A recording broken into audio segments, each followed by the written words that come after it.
Dieu, viens à mon aide.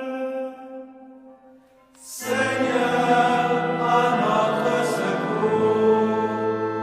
Gloire au Père et au Fils et au Saint-Esprit, au Dieu qui était et qui vient, pour les siècles des siècles. Amen. L'ange du Seigneur apporta l'annonce à Marie. Et elle conçut du Saint-Esprit. Voici la servante du Seigneur. Qu'il me soit fait selon votre parole. Et le Verbe s'est fait chair. Et il a habité parmi nous. Priez pour nous, Sainte Mère de Dieu, afin que nous soyons rendus dignes des promesses du Christ. Daigne, Seigneur, répandre ta grâce dans nos âmes, afin qu'ayant connu par le message de l'ange l'incarnation du Christ, ton Fils, nous arrivions par sa passion et par sa croix à la gloire de sa résurrection. Par le Christ notre Seigneur. Amen.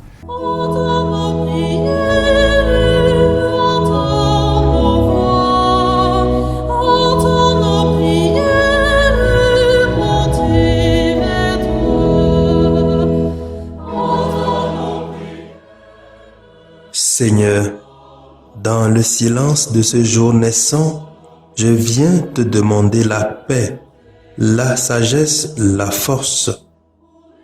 Je veux regarder aujourd'hui le monde avec des yeux tout remplis d'amour, être patient, compréhensif, doux et sage, voir au-delà des apparences tes enfants, comme tu les vois toi-même, et ainsi ne voir que le bien en chacun. Ferme mes oreilles à toute calomnie. Garde ma langue de toute malveillance. Que seules les pensées qui bénissent demeurent en mon esprit. Que je sois si bienveillant et si joyeux que tous ceux qui m'approchent sentent ta présence. Revêts-moi de ta beauté, Seigneur, pour qu'au long de ce jour, je te révèle. Amen.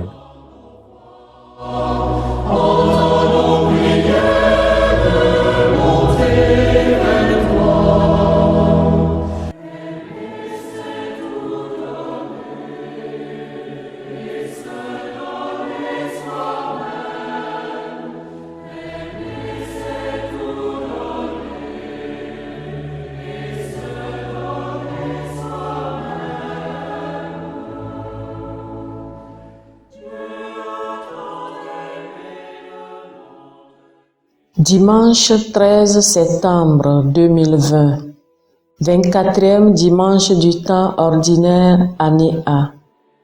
Les textes sont lus par la sœur Patience Konoté Ndéa et le diacre Barthélemy Noumati SMA. Commenté par le père Victor Aziabli SMA.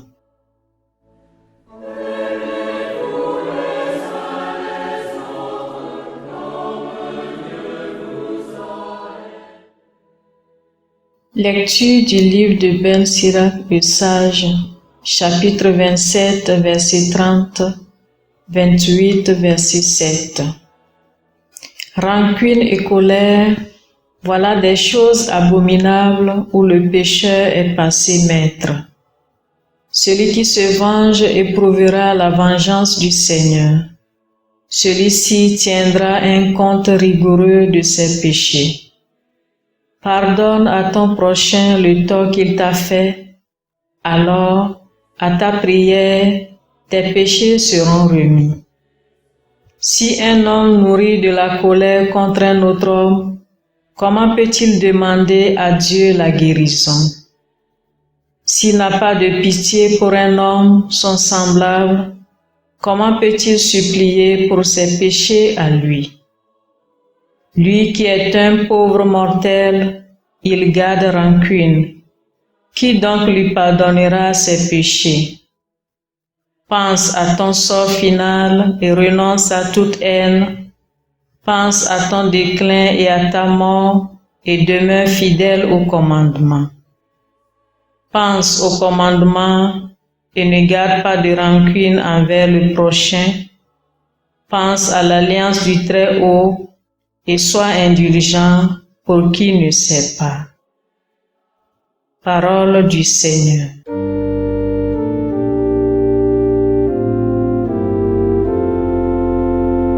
Le Seigneur est tendresse et pitié, lent à la colère et plein d'amour. Bénis le Seigneur, ô mon âme, bénis son nom très saint, tout mon être. Bénis le Seigneur, ô mon âme, n'oublie aucun de ses bienfaits. Car il pardonne toutes tes offenses et te guérit de toute maladie. Il réclame ta vie à la tombe et te couronne d'amour et de tendresse. Le Seigneur est tendresse et pitié, lent à la colère et plein d'amour. Il n'est pas pour toujours en procès, ne maintient pas sans fin ses reproches. Il n'agit pas envers nous selon nos fautes, ne nous rend pas selon nos offenses. Comme le ciel domine la terre, fort est son amour pour qui le craint. Aussi loin qu'est l'Orient de l'Occident, il met loin de nous nos péchés. Le Seigneur est tendresse et pitié, lent à la colère et plein d'amour.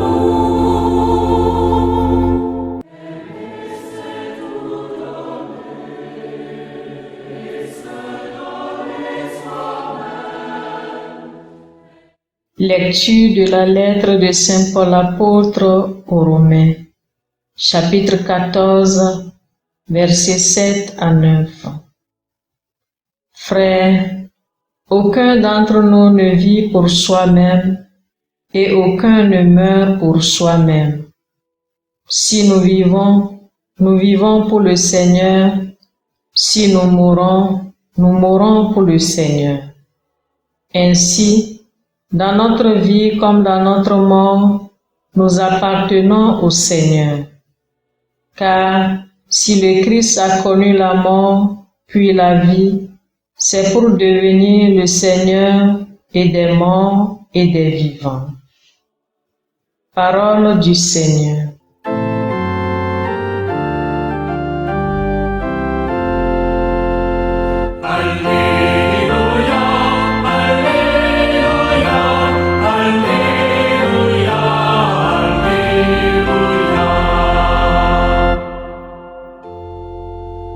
Je vous donne un commandement nouveau, dit le Seigneur. Aimez-vous les uns les autres comme je vous ai aimés. Alléluia, Alléluia, Alléluia, Alléluia.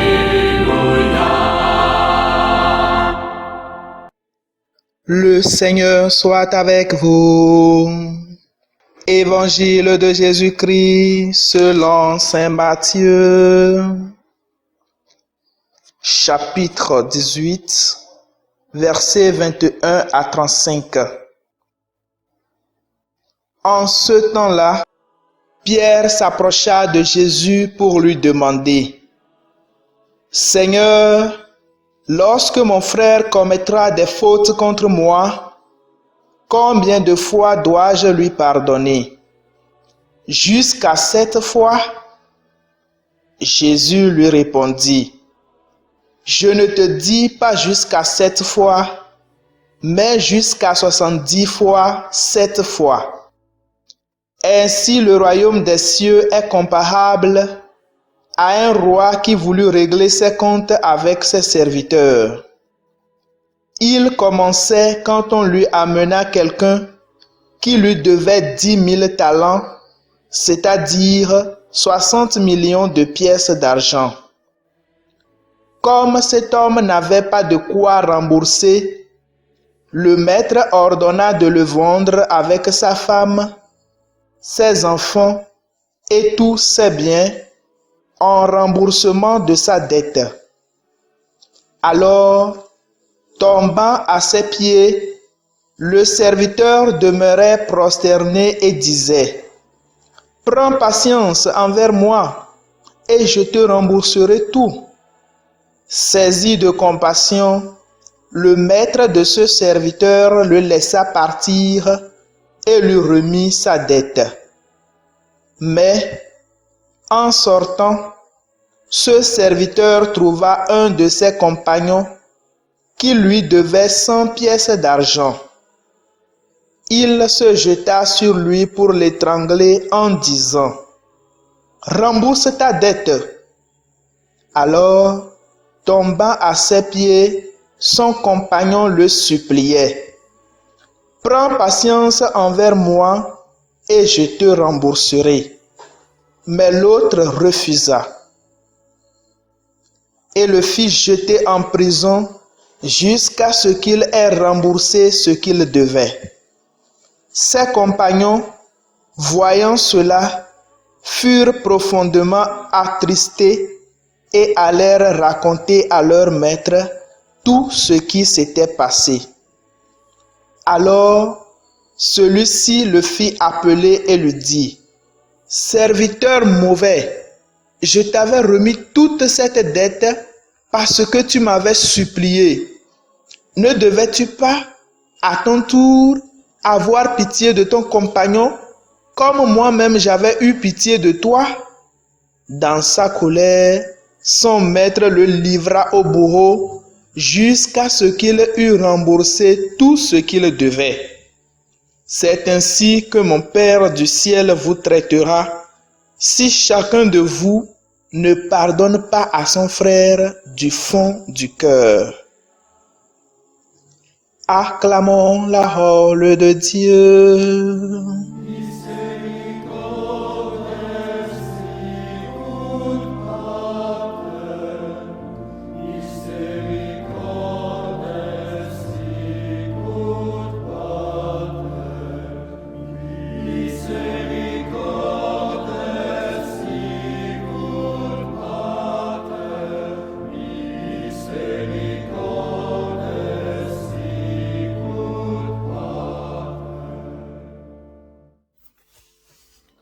Dimanche dernier, la liturgie nous appelait à être guetteurs, c'est-à-dire des personnes dont le rôle est de prévenir les autres du danger, à la fois intérieur et extérieur.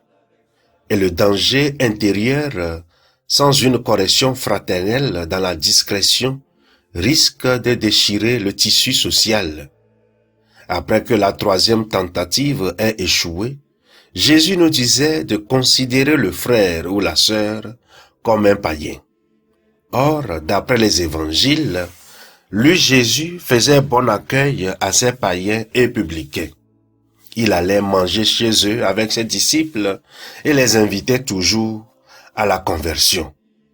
Ce 24e dimanche du temps ordinaire de l'année A se propose de nous aider à la construction d'une bonne communauté.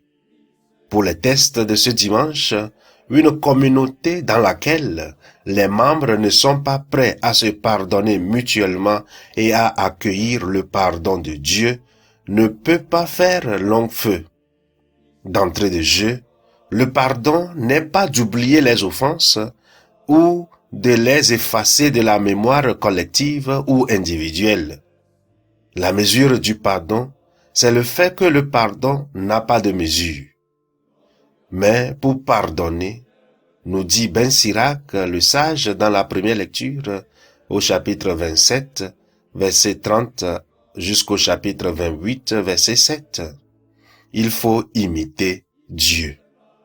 Dit autrement, le pardon n'est pas humain, il est divin. Pour cela, l'homme arrivera à pardonner s'il regarde vers Dieu. Ainsi, on peut saisir les raisons qui doivent pousser l'homme sur ce chemin divin. Nous en retenons 3. Le premier niveau est la vengeance. Celui qui se venge éprouvera la vengeance du Seigneur, renchérit Ben Sirac. Notre Dieu serait-il un Dieu arithmétique, c'est-à-dire un Dieu qui règle les comptes? Je n'en crois pas. Cependant, on ne peut pas accueillir le pardon de Dieu si nous-mêmes sommes pas fermés au pardon à nos frères. C'est dans la mesure où on est ouvert, disposé à pardonner les autres, que nous accueillons le pardon de Dieu. Le deuxième niveau qui doit nous conduire au pardon est le fait que sans accorder le pardon aux autres, notre prière de sollicitude du pardon de nos péchés ne seront pas accueillies. Sachant cela, je pardonne pour avoir le pardon de Dieu. Le troisième point fait référence à notre jour final où nous devons répondre devant la justice de Dieu. Or, devant cette cour de justice, nous allons obligatoirement demander la miséricorde de Dieu. Il se fait que nous ne sommes pas miséricordieux. Comment accueillir la miséricorde de Dieu si nous ne le sommes pas envers les autres? Nos frères et sœurs deviennent la mesure par laquelle Dieu nous servira. Pour cela, l'homme doit constamment regarder l'alliance de Dieu, l'expérience de l'Exode pour pardonner. Malgré les infidélités répétitives du peuple juif, malgré leurs murmures devant chaque épreuve, Dieu n'a pas à agir envers eux selon leurs fautes. Pour ce faire, notre âme doit bénir le Seigneur et son nom très saint, pour ne jamais oublier aucun de ses bienfaits.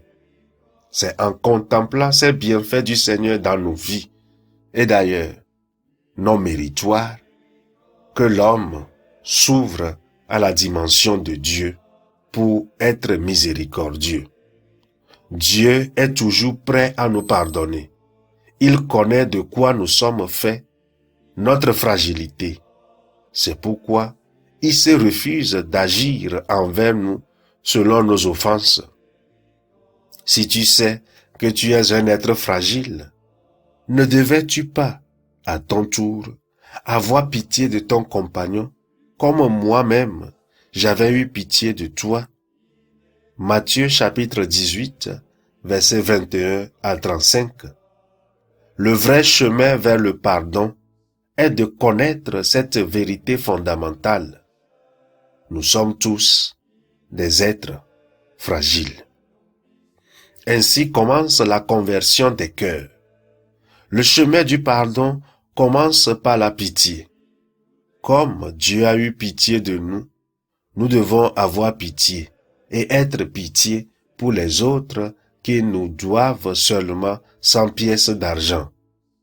La pitié casse le cercle vicieux de la vengeance, de la colère qui nous brûle au-dedans de nous et nous détruit en prenant soin de nous pourrir la vie.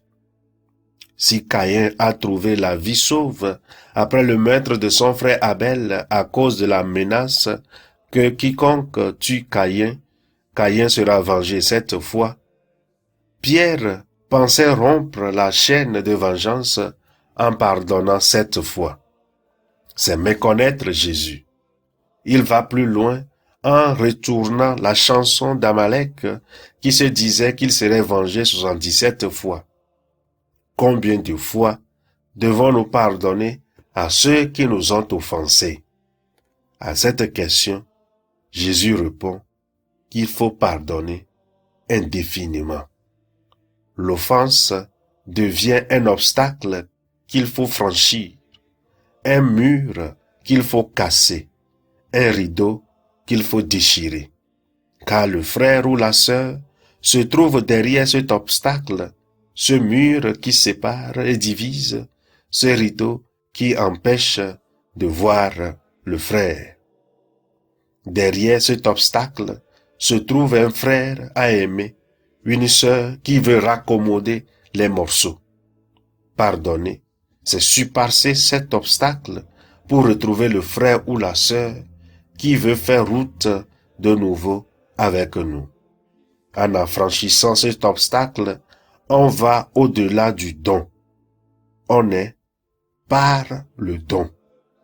C'est en nous exerçant au pardon qu'on s'ouvre au don de Dieu, surtout à sa pitié, pour être en mesure de surpasser l'obstacle de l'offense. Dieu nous pardonne toujours. C'est nous qui sommes fatigués de le lui demander. En accueillant le pardon de Dieu, devenons pardon pour nos frères et sœurs qui sont fragiles comme nous pour une espérance joyeuse. Alors, nous ne vivrions plus pour nous-mêmes, mais pour Dieu et pour les hommes, dans la paix du Christ, pour une vie renouvelée dans l'amour de Dieu. Amen.